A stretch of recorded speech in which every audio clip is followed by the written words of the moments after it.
मध्य प्रदेश विधानसभा चुनाव जैसे जैसे नजदीक आ रहा है वैसे वैसे इस बात को लेकर सवाल बढ़ता जा रहा है कि बीजेपी मुख्यमंत्री चेहरा किसे बनाएगी।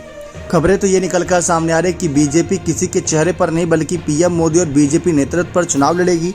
चुनाव जीत जाने के बाद फैसला करेगी कि आखिर किसे ये जिम्मेदारी सौंपी जाए। लेकिन आखिर नाम किन किन का चर्चाओं में है तो आप सब जानते हैं, जैसा कि इस फहरिस्त में काफ़ी सारे नाम हैं, लेकिन शिवराज के बाद सबसे ज़्यादा जिस नाम की चर्चा हो रही है वो नाम है ज्योतिरादित्य सिंधिया की। जी हाँ, ज्योतिरादित्य सिंधिया से लगभग हर मंच पर यह सवाल किया जा रहा है कि बीजेपी अगर आपको सीएम पद की जिम्मेदारी देती है तो उस पर आपका क्या रवैया रहेगा, उस पर आपका क्या फैसला रहेगा।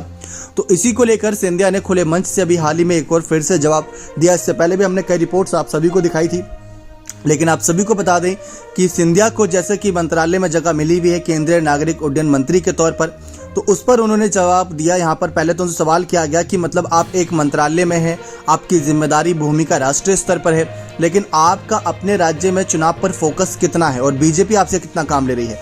तो इस सवाल पर सिंधिया बोले कि मध्य प्रदेश के साथ मेरा खून का रिश्ता है, एमपी के लिए काम करना मेरी इच्छा है, चाहे मंत्रालय रहे या ना रहे सेवा जारी रहेगी। सीएम बनने के सवाल पर सिंधिया ने जो जवाब दिया वो सुनकर हर कोई दंग था। मुख्यमंत्री बनने के सवाल पर सिंधिया ने जवाब दिया कि सेवा भाव की कल्पना हमारे परिवार में हमेशा से रही है। राजनीति करना हमारा मकसद नहीं, सेवा करना हमारा मकसद है।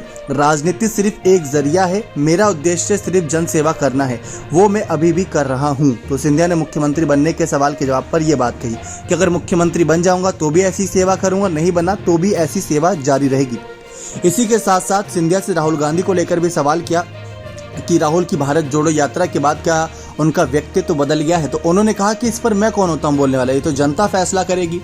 तो साथ ही साथ सिंधिया से पहले भी कई सवाल ऐसे किए गए थे, तो सिंधिया ने तब भी यही कहा था कि अगर बीजेपी मुझको इस काबिल समझती है और जिम्मेदारी देगी तो 110% मैं इसको पूरी तरीके से यहाँ पर निभाता नजर आऊंगा और साथ ही साथ जो भी जिम्मेदारी रहेगी उसको सराखों पर रखकर जनता की सेवा में लगा रहूंगा। तो इस तरीके से सिंधिया ने साफ कह रखा है कि बीजेपी के फैसले का वो ना भी नहीं करेंगे।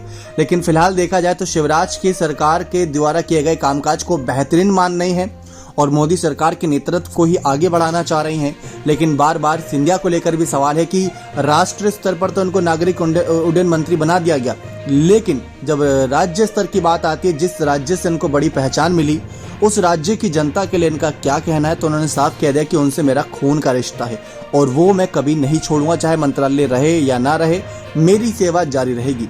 बने रहे चैनल के साथ, बहुत बहुत धन्यवाद।